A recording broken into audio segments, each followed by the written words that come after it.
This is the Horse Radio Network.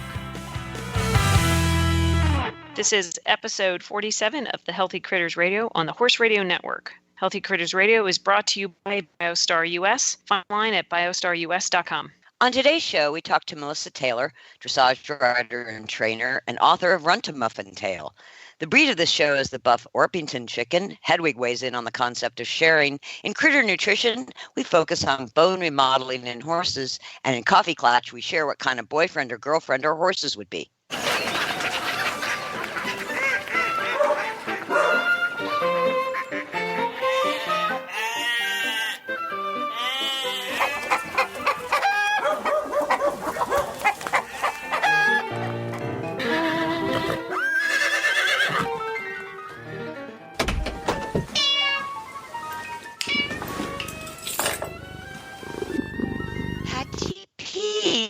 Yes, Tiggarelli.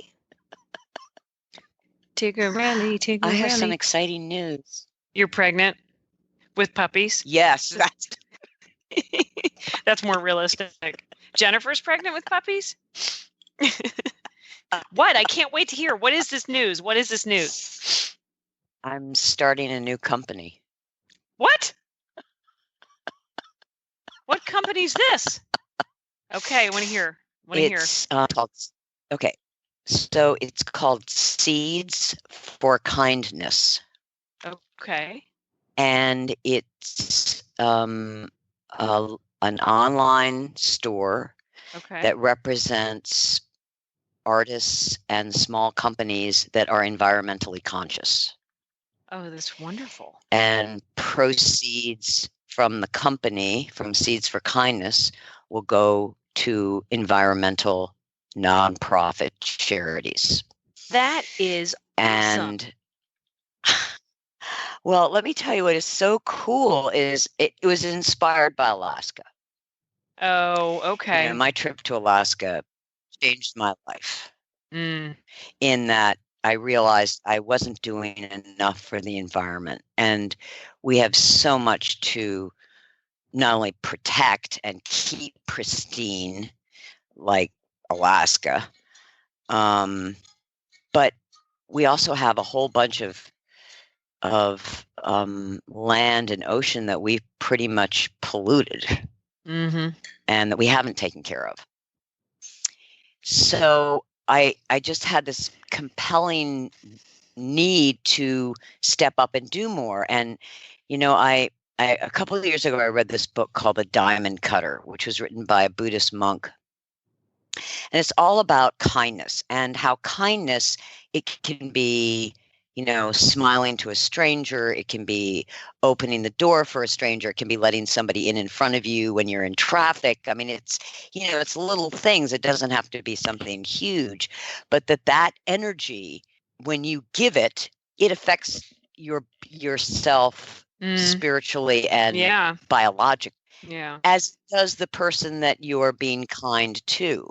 And that the more the kindness is spread, then the person who receives the kindness then wants to be kind to somebody else. Right. And sometimes it's not automatic, but I mean, how many times has somebody done something done a kind thing, and you think, wow, that is so kind. And you think, wow, how can I be kind? Yes, you want to repay. You want to pass it on. Right. So imagine filling our world with kindness rather than what we're dealing with now. So when I got this idea, it was so synchronistic because then things started to come together really quickly. And, you know, I had the vision, I had the idea, and then I went, okay, now how am I going to find the products and the companies, you know, because that's not an easy task. And I'm looking for things that, you know, aren't on Facebook, you know, aren't in the mainstream yet, aren't on Amazon. These are little companies that have an idea and a cool new product. And the first company I found was in Kenya, Africa. Wow. And what they do is so remarkable. They harvest the plastic flip-flops and bottles that wash up on the beaches. Wow. Now, I had no idea that there is that much but evidently everybody in Africa wears flip-flops, Right. and a lot of them end up in the ocean. Wow. So what this little company does is people go and they collect it, and they bring it to the company facility, and everything, all the plastic is washed and sterilized, and then it's pressed into blocks. And these artists carve animals out of the blocks. Wow. Giraffes, rhinoceroses, sharks, whales, pandas. And they tell you how many flip-flops you just removed from the ocean. Are you serious? Oh, wow. So when I found them, and I found them so fast, and can't even tell you how I found them, but I was just led to them. And I've had, several conversations with them over Skype. We placed our order. We're now awaiting our shipment. And they in turn, now they employ, like 50 different artists to carve these animals. Mm-hmm. They employ people to, gather up the plastic. They employ people to clean it and press it. Right. And then they give a percentage of their profits to the Ocean Conservancy. Wow.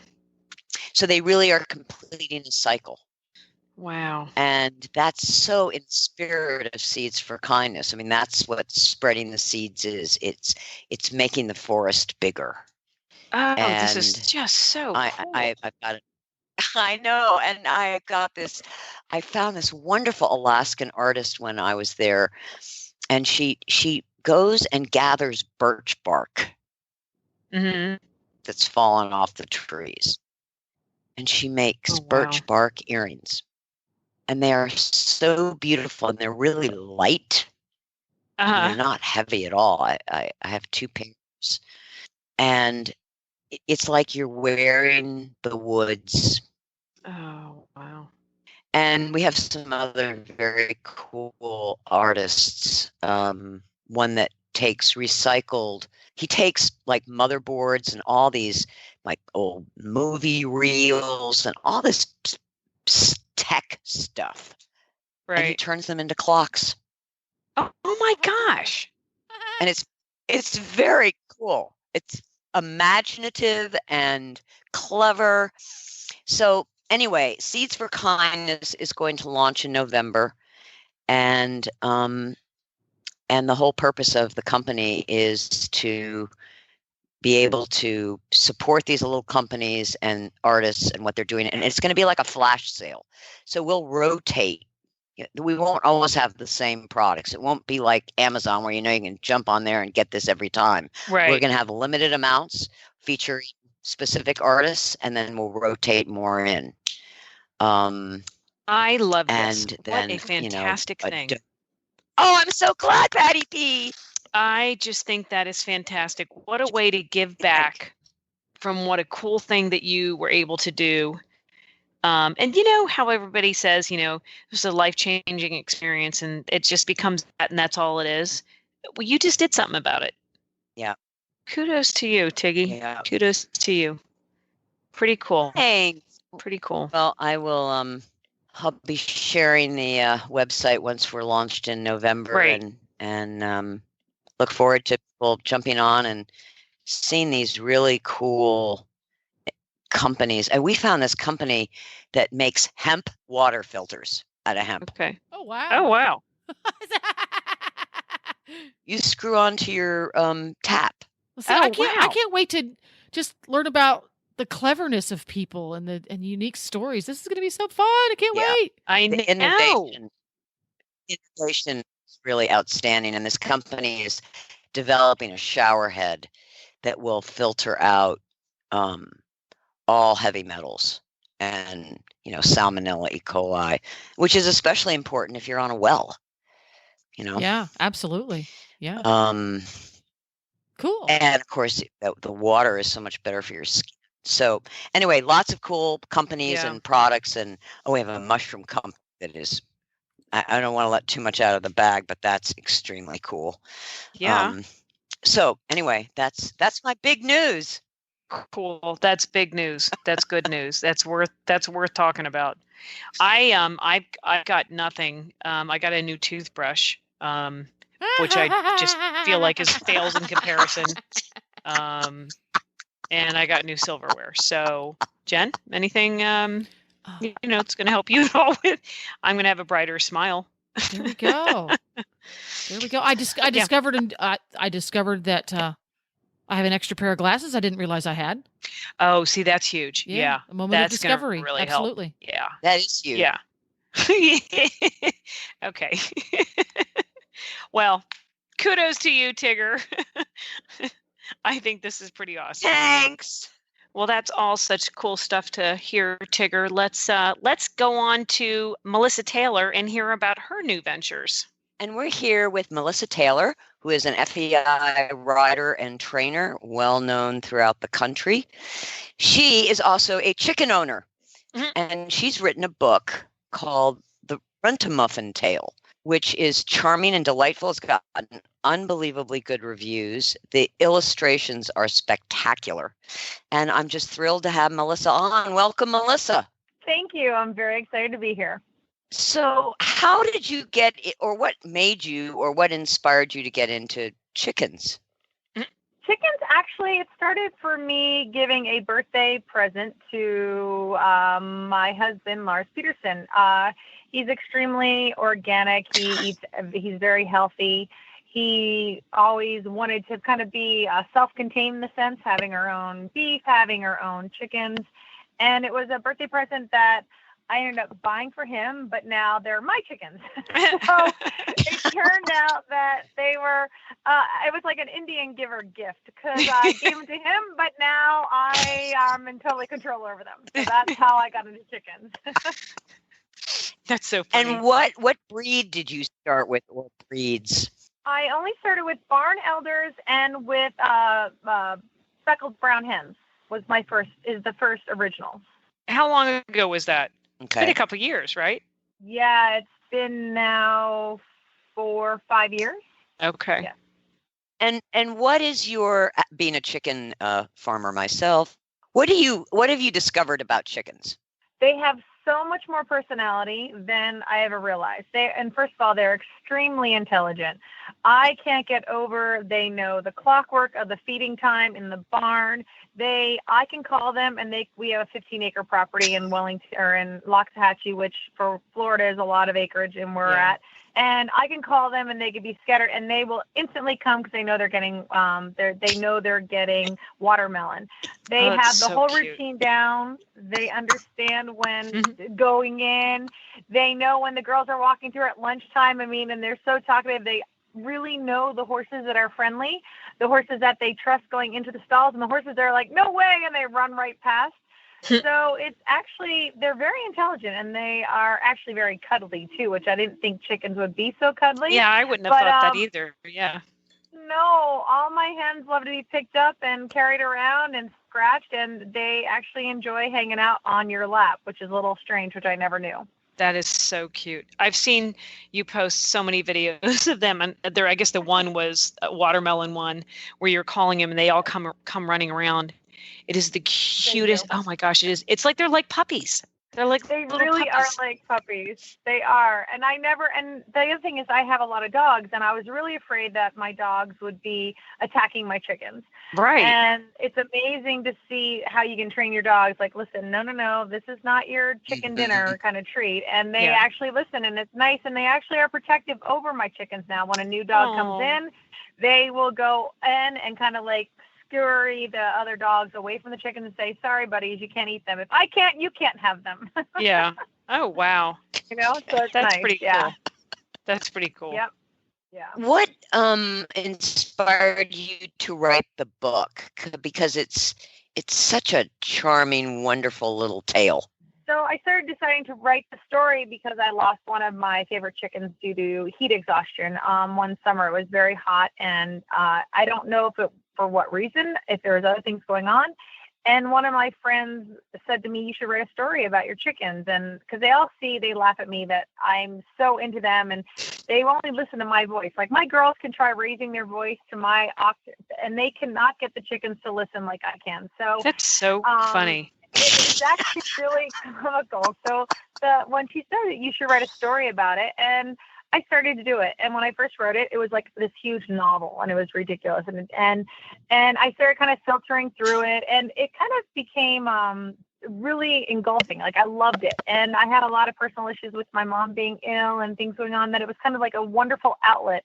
You know, riding horses and training dressage is so intense, and it's also very hard, and it's also hurtful some days, and it's humiliating almost every day, and you kind of go through these waves of emotions every day. And this was like my little outlet. Like I would go in bed with my glass of wine and my book and start playing with it and writing and changing things and adjusting it. And I did that for probably 4 to 5 months before I started seeking Mark. And Mark is my illustrator. So before then, and then even while doing that, I still, after I had Mark, I still changed some of the text and some of the words and everything and moved things around.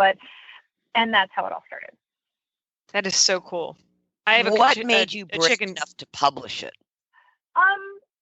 You know, I don't know. I think, you know, when you can't do something, or when you think you can't get something done and you think it's like impossible and you would never do something like that. I have the personality, or someone called me, I'm like a Jack Russell, you know, tell me you can't do it, you can't climb it, you're going to get it done. And somewhere along the way, they're like, oh, well, you know, you'll never publish it. I don't even know who said it. It was just like some comment. And I'm like, you know what, guess what, guys, I'm going to do this to the end. Yeah, and I did. And I think, yeah, it's like kind of like girl power in the sense for me, and also Melissa power. It's my own identity in itself. It's, you know, I am married to an extremely famous dressage rider who is wonderfully supportive over me. I'm not stating this in any bad way, but he's very much, you know, he is Lars Peterson. He's been to the Olympics. He's done World Cups. He's made teams. You know, people will always ask, what does Lars have coming up next? They're not always asking me what I have up next. So maybe in a sense, to me, this also became my own identity. And it's not a bad thing. It makes me feel even more, it makes me feel better for who I am and what I've done. So that's kind of what it is also. So, you know me, well, you guys know me. I'm very honest. I'm very straightforward. I am not ashamed of anything that I have and have not done. And I guess that's why I'm saying what I'm saying now. You know, this gives me a Melissa identity that's just me, and there's no attachments to it. So that's been nice. Yeah, that's pretty cool. Yeah, it was fun. So if a horse person wanted to have chickens, what would you recommend? What breed would you start with? Well, I would start with the barn elders or the speckled brown hens. The Americanas can be a little bit not as friendly. If you get a rooster Americanas, they're extreme. Mine was extremely aggressive. So that I no longer have that rooster. It did not fit into my family of hens. He was just too aggressive, and I didn't like that. So I have no roosters, and I don't want any roosters. Hopefully I never get any. So I would definitely suggest barn elders, or suggest the speckled brown, and the Wyandottes. I have golden Wyandottes and silver Wyandottes. Those are both extremely sweet chickens too. So I would recommend all of them. So I wanted to ask you, how long do chickens normally live?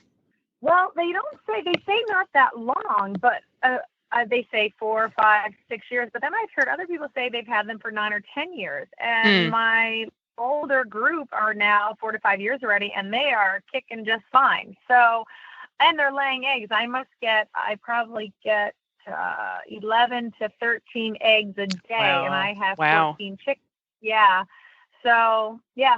Unfortunately, I have lost 3 chickens along the way to coyotes that were very brave. I had a brave female that came on and took out 2 chickens 4 days apart. The coyote is no longer.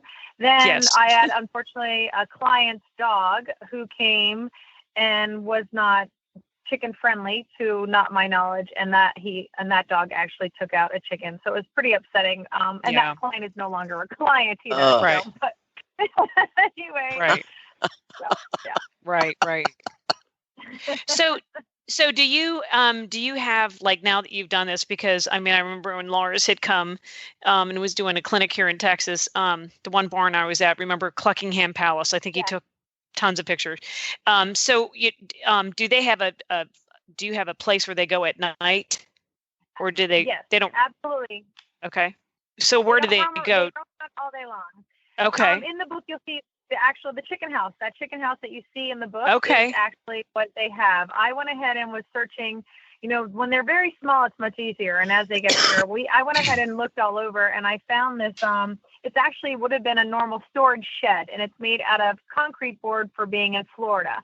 And it's anchored down to the ground. And then I built in shelves and different levels of shelves, so they can come in and put a little ramp with a door in the front, and it gets locked. So, and then what I also built was I read about the animals digging under to get after them and going up high. So I built a trench like 2 feet deep around the whole perimeter. I made a little run for them. And I have fencing that goes into the ground, and then it goes 6 feet up. So it keeps away, but they're free all day long, but I don't let them out till like 7:30 in the morning. And then they're back in their pen and in their enclosure around 5 o'clock at night. Okay, so that's pretty cool. So you really just ended up Their getting a mind crash put course. themselves to bed. Some do. I have one of their brooders who wants to just sit on the eggs all day long. So I do have a couple that like to go in on their own. But then, of course, I have one who's scrambled in the book, and she literally is scrambled. She is wild. She'll lay eggs wherever she wants, and her feathers are always a mess, and she's always the one that the girls have to chase around the property to get in, because she's just in her own she has her own agenda every day. Oh, that is just hysterical. Oh, that is I just have hysterical. a couple of hens. They're buff Orpingtons. And they like to lay eggs, not in the hen house. Oh no, that's way beneath them. That's where the other hens go. They go right into the horses' stalls. And because we bed in straw, it's like perfect chicken lane. And then when they get, and you think, oh my God, they're going to get stepped on, they're going to get hurt. No, the horses are like, okay, I just won't back up against the back of the stall. I've got a chicken there. So it's the crazy, eggs never isn't get it? broken, which is some kind of miracle. And they love to go in the hay room. I don't know what the big attraction is, but they think the hay room, especially high up, that's just the optimal egg laying spot. So, Melissa, for our listeners who would like to read Runtamuffin, the Runtamuffin tale, we have the website link on Healthy Critters, so you can go there and go right directly to the link where you can buy the book. Is it sold on Amazon? Where are the other places you can buy the book or download the book? Okay. On my website, you can buy or download the book. I just submitted it to Barnes & Noble, and I just got confirmation that they received it, but they did not approve it yet. So hopefully it'll be in Barnes & Noble. I have not put it on Amazon yet, which I will do. It was kind of, for me, it's also a little bit of a learning curve. And then it's sold at So Chic, which is a Wellington boutique, clothing boutique for horses here in Wellington. But right now it's mainly my website. That's so awesome. So you're learning all sorts of stuff as you do this. I have been. It's been really a wonderful learning curve. It's actually, and it's also broadened my horizons in many ways. So yes, I do. I bet. I bet. Very fun. So is there another tale coming? Yes, there is. When I wrote the book, I had a school teacher that teaches third grade, I had to read the book. And at first she spoke to me about fleshing it out. And then when we talked about it more, and I went and did my research on like the original Winnie the Pooh, they're a little bit more intense. So every character within the book, Fatty, Patty, Sally, Scrambled, Mariette, Bodo, Louie, they'll all have their own one-on-one runty tale, which I already have 2 of them done already, and I'm now working on. Wow, that's amazing! Yep. Holy crow! That's amazing. That's that I'll tell you, that is like, and to know how busy your life is, and to know that you did this. I mean, that's that's just such an amazing thing. I mean, it's just such a cool thing. Kudos to you. I bet you're going to inspire a lot of people. I hope so. Yep. I mean, it's just, I don't know. You both know writing. You know how it gets you so focused and so intense, and that's all you do. And so I honestly feel my riding has gotten better. And Lars actually said the same thing. He's like, you seem like you have more feeling within your horse. And I know it sounds silly to say, but That doesn't. There's a lot of things have changed for me. And I think it's been beneficial on many ways, emotionally and everything for me. So yes, I'm definitely enjoying what I'm doing. Yes. That's awesome. Well, congratulations. This is just the coolest thing. Thank you very much. I can't wait to read the next one. I know. I've got to read this one. I got to read this one. I haven't read it yet. Yes. I'm going to download it. It's fun. I have poor Mark, my illustrator, who's amazing, by the way. He did a great job. He's already ready to start, so I'll give him the manuscript. I found out also I was going to try to send it off to Oprah, but Oprah wants your manuscript before it's published. So she kind of wants to have control over it. So I chose not to do that. And then I did send it off to Ellen. Wow. But Ellen is a 4 to 6 month process. And so it went, the middle of August. So I'll have a lot more feedback come January from these people. But I've been getting wonderful reviews. I just got my New York Times review. So it's coming back very positive. Oh my gosh. That's just so cool. I am so proud of you. That's just the neatest fantastic thing. Thank you. Yeah. That Thank is you. so cool. I'm really excited. Very excited. Well, congratulations. Thank you very much. Well, I have to say that I absolutely identify with the process. My second book is coming out December 1, and I absolutely get how the empowerment that it brings in a whole different way. Right. So true. It's very true. Because writing you really have to go within. It's a deep process. Very, very, And very it's true. very revealing. Yes. Oh my gosh, yes. I will be honest, when I was so excited about this book, and I was so excited to get it done, and I couldn't wait till it was completed and I can hold it in my hands. And then I got it, and I was like an armadillo. I curled my legs in it, my whole body in a ball, and was going the opposite direction to get away from it. All of a sudden I realized now I have to put it out to public. So I went from having this little modeling page that I was proud of to now put out into the public and say, okay, now I'm going to get critics to read it. And I think also it was wonderful. Tammy Hogue on my one Facebook post, Kirkus is a very difficult, and I knew that, is a very difficult review company for book reviews. And when she said, you should be thankful if you get one positive line. And I got more than one positive line. So that made me really happy to hear that's that awesome. And also to have was wonderful. So yeah, absolutely. Very, that's very nice. neat. Well, cool. Well, Melissa, we can't wait for the next versions, the next tales.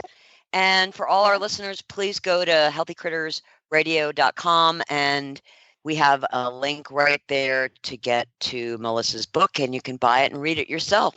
So thanks, Melissa, and thanks, I'll Melissa. see you in January. Thank you, girls. Looking forward to it.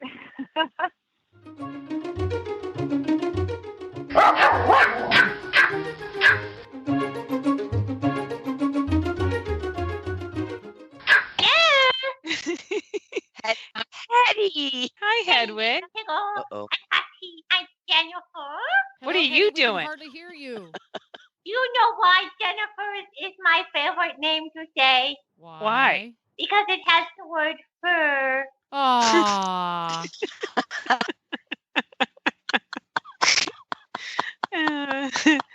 Oh God, that was cute. I didn't expect that. Well, I like to surprise and entertain all simultaneously. Well done. Well done. I rock. Hedwig, my question for you is the concept of sharing. Well, What is your concept of sharing? I have a relatively nuanced idea about sharing, partially because of my relationship with my sister, who, as you know, is a very important part of my life. Now, you have dogs of your own, and they tend to be a little hoardy with the toys and the food, in my experience. And I might be a little hoardy myself, except with my sister, because she's my friend, and she was my first friend in the open world, so she can have nice things even when they're mine. As for the rest of you, You may not have nice things. They're mine. So only your sister. Sometimes my brother Loki can have a nice thing. I don't take them from him. So if Now, you take things from other people, though, I understand, like at Devon. Well, I mean, accusations have been made, but my lawyer is currently addressing that situation. If Mhm. you are perhaps referencing the potential theft of some really nice chocolate that was strangely found in my mouth, I don't know what you mean. When you say strangely found, Would you like to, yes, would you like to explain where those chocolates were? Well, so the chocolate was theoretically placed on a bale of hay quite high up out of my reach for reasons completely unknown to me. But I might or might not have come up with a clever and agile way of using different steps to get up to that point. For example, a sawdust bale and then the trunk, and then I jumped a big jump up to the hay. And then I jumped back down, clutching the bar of Milka in my jaws. No, I didn't do that. No one Okay. saw me. My sister had some too. She had some too. Now, were you Yes. sharing or was she just being naughty? She did not jump up. I enabled her to have it. She's not a big jumper. Hence the discussion on sharing. Yeah. So the way I see it, we ate half of a giant bar of Milka, but we're fine. Okay. So, And got to demonstrate my agility skills. so to recap, you're saying that you will share with your sister most of the time, but everybody else it's a no. And sometimes my brother Loki. Okay. Okay. But the rest of you are just completely out of But luck. no sharing with humans? Well, I mean, if the human unwraps the cheese and then gives it to me, that's fine. That's sharing. Yes. You can have your wrapper. Got it. It's nice. God, I just out of the mouths of palms. Yeah. Out of the mouths of Hetty. True wisdom. So if you're going to share with somebody, just remember you can have the thing and give them the wrapper, and you're sharing. Yeah. There you go. Great. I That's think better that than sounds most perfect. people. I think that's better than most people. Yeah. Okay. Well, thank you very much, Okay, Hetty. thanks. Thanks, Hetty. Bye. Bye. And now it's time for the breed of the show. So we are at the breed of the show section of our program, and I'm really quite excited because we are going to keep everything in theme and keep it about chickens this time. A very good friend of mine is visiting from Dallas, and I said, I have to do a chicken. You know, you've had chickens. What do you recommend? And she recommended the buff Orpington. And as I shared with these guys, Orpington is a word that I've never said in my life. I mean, it's Orpington, because I thought it was Orpington. By the way, there were no buff Orpingtons. But anyway, this is Tigger, you told me that you have a Except buff. when you've had too many martinis. Yeah, exactly. Then it's whatever you want it to be. But these, oh my gosh, they're just fascinating. I love learning about new stuff. They are kind of a favorite breed of backyard breeders because they're very friendly and outgoing and social. Watched a couple videos of, these chickens going and hugging kids, and they follow people around. They're very calm and friendly. They're kind of like puppies. Like one of the videos I watched about them getting into breeding these guys, having them, I shouldn't say breeding them, was, how you socialize them when they get them as chicks. And they, it's kind of sounded like raising a dog, which is kind of fun. And they're just extraordinarily friendly. And they're a bigger bird, not a huge bird, but they're kind of beefy and stockier. So I'm getting in my head of myself because they're just so cute. So anyway, they're originally from Orpington, Kent, United Kingdom. They are very good egg layers. And I'm just mentioning this because this is what I learned. They're also a good meat quality, but I am fairly certain if I ever meet one, I will never eat chicken again. um, just One saying. way to make you into vegetarian. I know, right? Like I said, they're very good egg layers. They produce a decent size egg. Apparently, it's a brown color with a pinkish hue to it. Tigger, could you attest to that? Does that sound like that was just one of the videos I watched? The golden. Mine are golden and black. Really? Okay, so that's interesting. Brown ring. Ah, okay, that's cool. And they're pretty good egg layers. Is that correct? Yours are good. Excellent. Yeah. The females make very good mothers because they're very broody. I love that word. So I just thought that was kind of funny. But they're very good, I guess, first chicken to kind of get into. There are several different colors. So I had to do a little research to figure this out. So there's a buff Orpington, but then there's a lavender Orpington or the black Orpington. So they're all, whatever the color is, that's the Orpington they are. But there are tons of neat colors. So there's the blue and a lavender, which are, I guess, a little bit more rare. So as far as characteristics, the Poultry Club of Great Britain describes them as a heavy brood body. Just think this is so cute, with a low stance, kind of like a sports car. You know what I mean?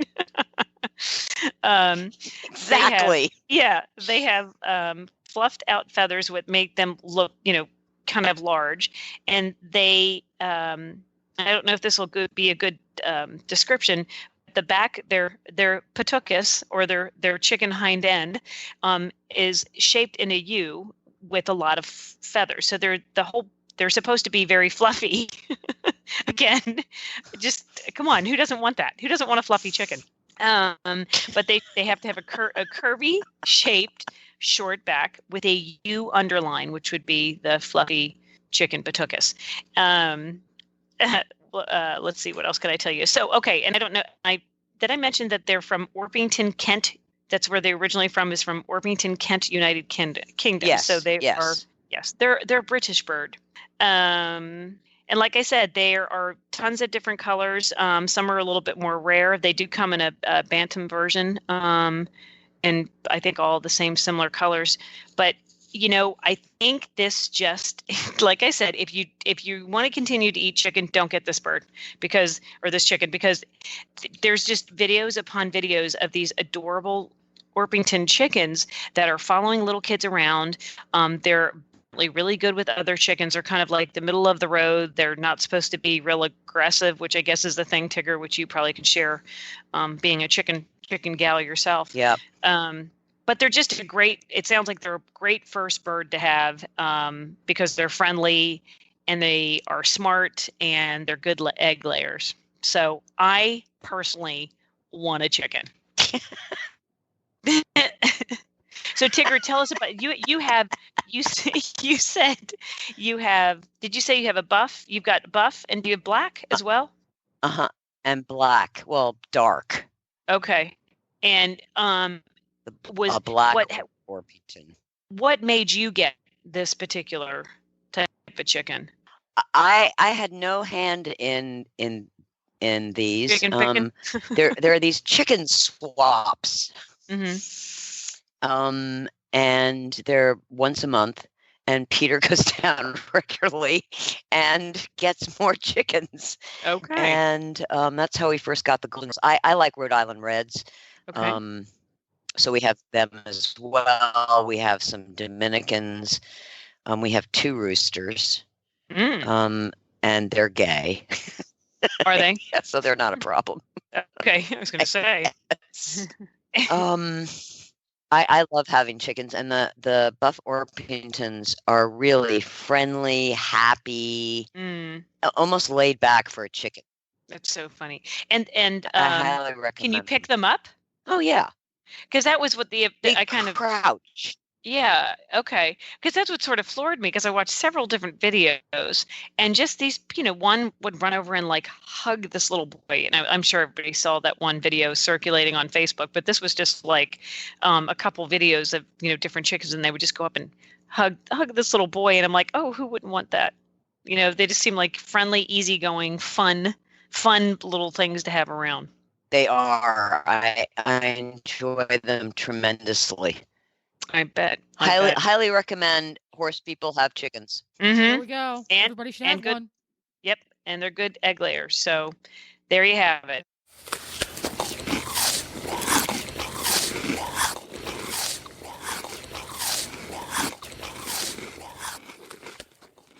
We're at Critter Nutrition, and today I'm going to talk about bone remodeling in horses. Bone remodeling is an ongoing process in horses and in all mammals larger than rats. The lifelong process repairs micro damage to bones from everyday stress and promotes the deposition of newer, better material. It includes bone resorption, where mature bone material is removed from the skeleton, and new bone is formed in a process called ossification. Bone remodeling also responds to the demands of mechanical loading and impact, which can affect normal bone homeostasis. That is, the coordinated balance of the cells responsible for bone formation. These are the osteoblasts and the osteoclasts. When there is bone homeostasis, the osteoclasts break down bone and the osteoblasts make new bone. But when bone homeostasis becomes imbalanced, the osteoclasts are breaking down bone faster than the osteoblasts can rebuild. In humans, this is known as osteoporosis. Calcium, phosphorus, and magnesium are important cofactors in the bone remodeling process. The osteoclasts break down bone, thus freeing the calcium, while the osteoblasts deposit calcium into bone. The bone matrix itself is made of a mineral known as hydroxyapatite, which contains calcium, phosphorus, and collagen. The role of children in osphos. When the coordinated activity of osteoclasts and osteoblasts becomes unbalanced, the osteoclasts break down more bone material than the osteoblasts can replace. Children in osphos are a group of drugs called bisphosphonates. This class of drugs has been used in human medicine for osteoporosis, bone cancer, and periodontal disease. What biphosphonates do is inhibit bone resorption. That is, reducing the activity of the osteoclasts and thus increasing bone density. Osteocalcin. Research has highlighted osteocalcin, which is a calcium-binding protein found in the extracellular matrix of bone and osteoblasts. It is produced by osteoblasts during bone formation. Osteocalcium is vitamin K dependent. Low dietary intake of vitamin K can lower bone density and bone mass. Osteocalcin is the most abundant protein in bone. It regulates bone mineralization and is routinely measured in human medicine as a serum marker of bone formation. The importance of vitamin K for bone. There are 3 forms of vitamin K. Vitamin K1 from green leafy plants, vitamin K2 synthesized by the horse in the liver, and vitamin K3, a synthetic version added to many commercial feeds. Vitamin K was mostly thought to be important for its role in blood clotting, but research on human horses show that vitamin K has a major role in bone metabolism and subsequent cartilage and joint integrity. It is essential for the production of osteocalcin. Horses out on fresh pasture 8 to 10 hours per day generally fulfill their daily requirement of vitamin K1 from the grasses. But horses on limited turnout or confined to dry paddocks may not be getting enough vitamin K1. K1 is a result of photosynthesis, which means that when a pasture is cut for hay, the vitamin K1 content quickly diminishes. A study in Australia on ryegrass showed that the fresh ryegrass pasture yielded 8.9 milligrams of vitamin K1 per kilo. When the pasture was cut for hay and the hay stored for 2 weeks in a shed, the vitamin K content dropped to 1.9 milligrams per kilo. Winter pastures that have turned brown have virtually no vitamin K1. Supporting bone homeostasis. Daily training and exercise, including short periods of intense exercise, can produce a beneficial response in bone, stimulating bone modeling and improving skeletal strength. However, sustained high loading of limbs can cause the remodeling rates to be reduced. Long breaks from training, either voluntary or because of injury, can lead to a decrease in bone mass and strength. Several small studies on thoroughbred yearlings and adult horses showed that there is an enhancement of bone mineral content associated with free exercise, allowing horses access to pasture as much as possible. Confinement of yearlings to box stalls showed a decrease in the mineral content of the cannon bone compared to yearlings kept out on pasture. Horses on spring, summer, fall pasture 8 to 10 hours per day are getting a good supply of vitamin K. Horses that are primarily kept in stalls and horses on winter pasture benefit from vitamin K support. The blue-green algae spirulina is a wonderful food source of K1 and can be found in all Biostar Optimum formulas. Adding shilajit, a bioresin from the Himalayas, has shown to increase osteoblast formation and the upregulation of 6 different types of collagen. This is important both for horses in work and horses on layup. Bone remodeling supplementation. Because bone remodeling is an active, ongoing process, Biostar provides shilajit with renatured vitamin K1 in a matrix of supportive foods and minerals in a formula called Quantum. The renatured vitamin K1 we use is grown and cultured in alfalfa, which is a natural food source of vitamin K1. The cultured broth of alfalfa and vitamin K is then blended with live yeast, which metabolizes the broth, providing receptor sites for vitamin K. This is a far more expensive source of vitamin K than the synthetic version, but bioavailability is significantly higher. Bone remodeling is an ongoing process throughout our horses' lives. Exercise, hours out on green pasture, and the minerals calcium, phosphorus, and magnesium are the foundation of maintaining the healthy balance of breakdown and building new bone. Real horses and real dogs are healthier, perform better, and recover more quickly on real food. That's why Biostar empowers horse and canine owners with 100% whole food nutrition, supplements, and feeding programs. Biostar products are made at their own certified non-GMO facility in Gordonsville, Virginia, using real fruit ingredients that are raw, freeze-dried, or dehydrated, never cooked, and are free from artificial flavors, colors, soy, corn, wheat, and molasses. The Biostar product line includes a wide range of whole food, horse and dog supplements, treats, and unique artisan poultices that embrace the ancient and traditional uses of clay and plants. Visit biostarus.com today and learn about whole foods and canine and equine nutrition so you can make the best decisions about the care and health of your horses and dogs. That's biostarus.com. Whole food nutrition the way nature intended.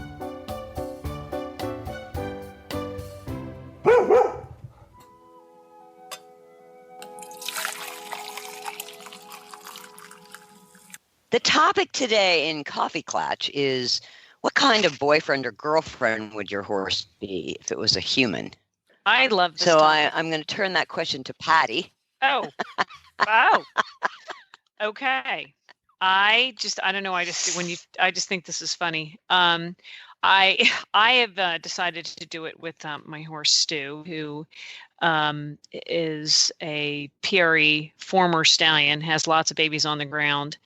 And I gelded him a little over a year ago. And this is my version of Stu. I think that Stu would be seen as like a very handsome, fun at party type of guy. But he would really piss people off. And after a period of time, they would just want him to leave. So he'd be one of those people that would show up. They'd be like, oh my God, I'm so glad he's here. And then they'd be like, okay, ready for him to go. So over. He's a little high maintenance. Yeah. And he would be like such a girl about like getting in fights about stuff. Like he'd be horrible about making up, and you'd have to listen to his point. It'd be going on, and then it would just be such a pain. And then finally he would come around and he would be great. First and foremost, he would, as people know, Spanish horses are supposed to be horses that can be brought into battle. Stu didn't read that at any point because he'd be the first one out. If you want to stay on his back as he's turning around running and screaming like a girl, that's cool. But I'm telling you right now, he doesn't care if you're with him or not with him. He's gone. If Say he that was again. a human, what kind of job he have as your boyfriend? What kind of job? Yeah. Um, His career choice. I don't know why I say this because it's probably not, the first thing I think of is like a banker. like he, I don't know why. Like he has his kind of his rules and his guidelines of what he wants to be. But I just think he'd be very attentive in some ways. But if there's a spider, he'd run you over to get out of the way of it. So I think he's a very, very good listener when he's in the mood. And he's just he's just a big old handsome guy that I think people that can really like, but then there's just like a point to when you're done with them. You're just like, okay, God, I wish he would leave. I'm ready for him to be done. Yeah. So I'm going to say a banker. I'm not sure why. Yeah. A banker. That's funny. Yeah. Okay, Jennifer, what about your guy? Okay, Nigel. I was trying to think of this, and he's a prankster, and he's a good listener, but he tends to nod off while listening because he wants to listen and he wants to be interested, but it doesn't always work out that way. His idea of a romantic date is a picnic, which includes 2 bags of Cool Ranch Doritos. Oh, for him. Oh. Gotcha. Did you want some? Yeah, one of those. Did you want some? Yeah. I'm on the last one, but remember that for next time. Yeah. Yes. Okay. He's not much of a talker. Okay. Prone to pouting. Wait, are we talking about Nigel Moody. or Nigel? And when he attends the office Christmas party, when the next day when folks are talking about the party, they'll go, "Was Nigel there?" And nobody will remember if he was there or not. Poor little Nigel. Okay. And his career aspirations is he works at the Jiffy Lube and he aspires to become the assistant manager. Oh boy, that's good. That's good stuff. That's good stuff. Okay. Okay. There we go. That's Tigger? Nigel. Well, Lionheart would be very close to Sheldon on that's funny. Big Bang. Big Bang Theory. Oh, what is that show? Why is Big Bang Theory. Yes, the Big Bang Theory? So a very a fastidious scientist type. Everything has to very OCD. Everything has to be just so, or it just blows his mind and he can't cope. Not particularly adventurous kind of boyfriend. You say you want to go out on a hike and you go, no, I'd rather stay inside and play computer games. Yeah.